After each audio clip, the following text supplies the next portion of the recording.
आपमनला जय जोहार।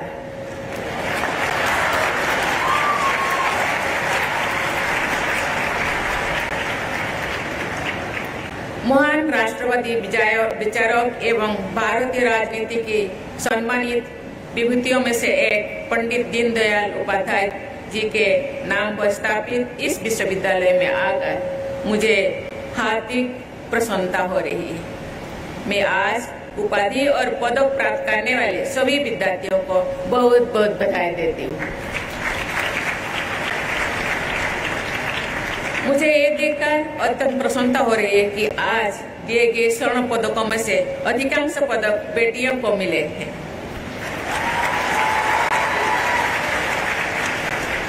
ये प्रदर्शन बेटियों के वर्चस्व को रेखांकित करता है। मुझे ये जानकर भी हर्ष हो रहा है कि इस विश्वविद्यालय और इससे संबद्ध कॉलेजों में शिक्षा प्राप्त कर रहे विद्यार्थियों में लड़कियों की संख्या लड़कों से ज्यादा है, 2 गुना है। एक बड़े बदलाव का प्रमाण है। आज के विद्यार्थियों ही भविष्य का निर्माण करेंगे। 2 दिनों के अपने इस छत्तीसगढ़ प्रवास के दौरान मुझे 2 इंजीनियरिंग और 2 मेडिकल संस्थानों के विद्यार्थी को संबोधित करने का अवसर मिला। इस दौरान उनके आत्मविश्वास तथा जीवन में आगे बढ़ने की उनकी ललक को मैंने महसूस किया। मुझे ऐसे युवाओं में नई भारत की झलक दिखती है और नया भारत जो पूरे मजबूती के साथ विश्व में अपना उचित स्थान पाने के लिए आगे बढ़ रहा है। देवियों और स्वजन, छत्तीसगढ़ की अधिकांश जनता गांव में रहती है। उन लोगों तक उचित स्वास्थ्य सेवा पहुंचाना चुनौतीपूर्ण कार्य है। इस संदर्भ में पंडित दीनदयाल उपाध्याय स्मृति स्वास्थ्य विज्ञान एवं आयुष विश्वविद्यालय की महत्वपूर्ण भूमिका है। राज्य में चिकित्सा शिक्षण, प्रशिक्षण और शोध के बढ़ावा देने के लिए इस विश्वविद्यालय की स्थापना की गई है। क्षेत्रीय स्वास्थ्य समस्याओं का समाधान इस विश्वविद्यालय के प्रमुख लक्ष्यों में से एक है।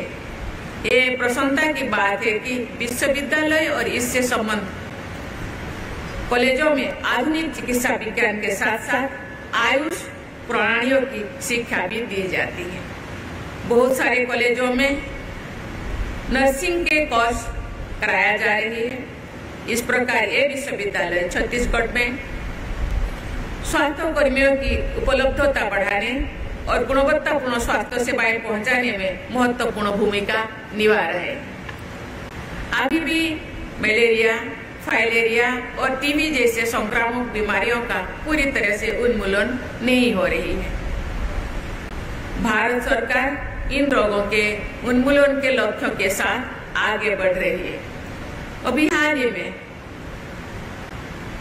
ट्रोकोमा नामक संक्रामक रोग जो अंधेपन का कारण बन जाता है को समाप्त करने में भारत ने सफलता प्राप्त की है। जनजातीय समाज में सिकल सेल एनीमिया एक बड़ी समस्या है।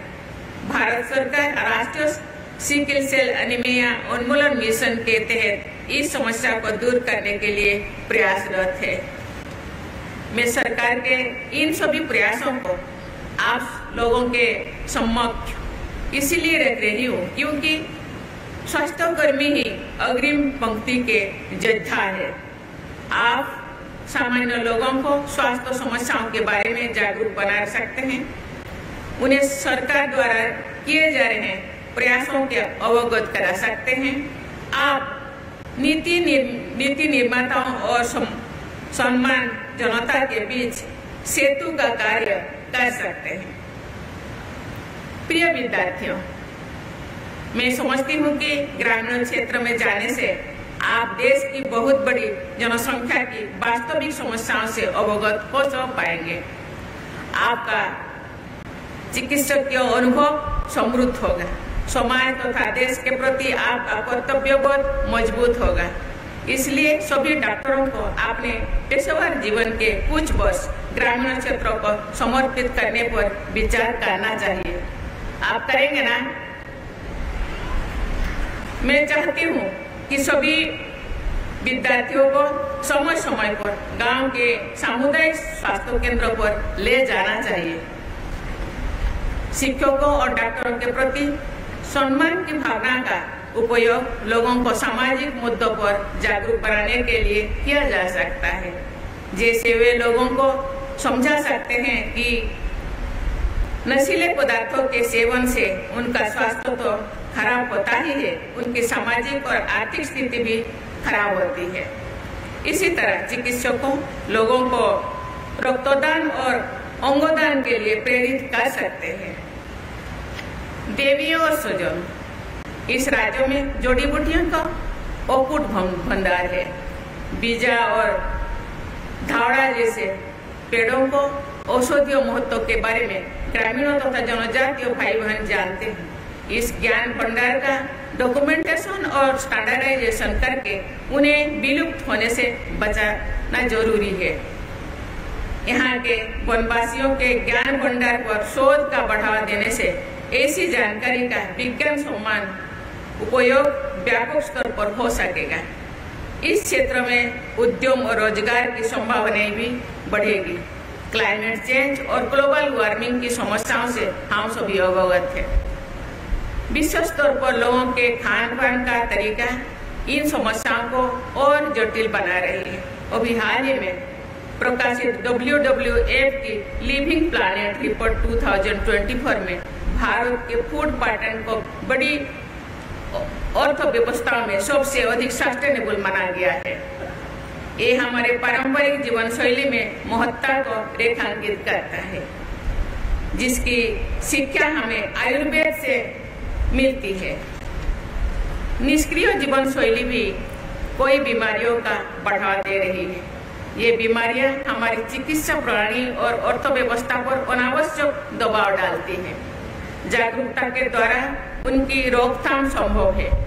इसके लिए योग और आयुर्वेद जैसी परंपरागत प्रणालियां कारगर है।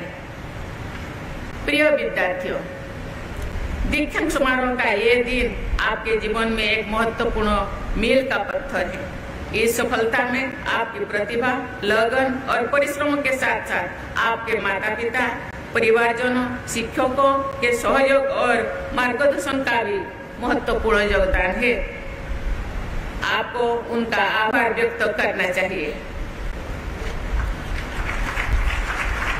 आज का दिन खुशी पाने के साथ साथ अपने भविष्य के बारे में संकल्प लेने का अवसर भी है। आपको अपने भविष्य की रूपरेखा बनाते समय ये ध्यान रखना है कि आपकी इस शिक्षा में समाज का भी योगदान है।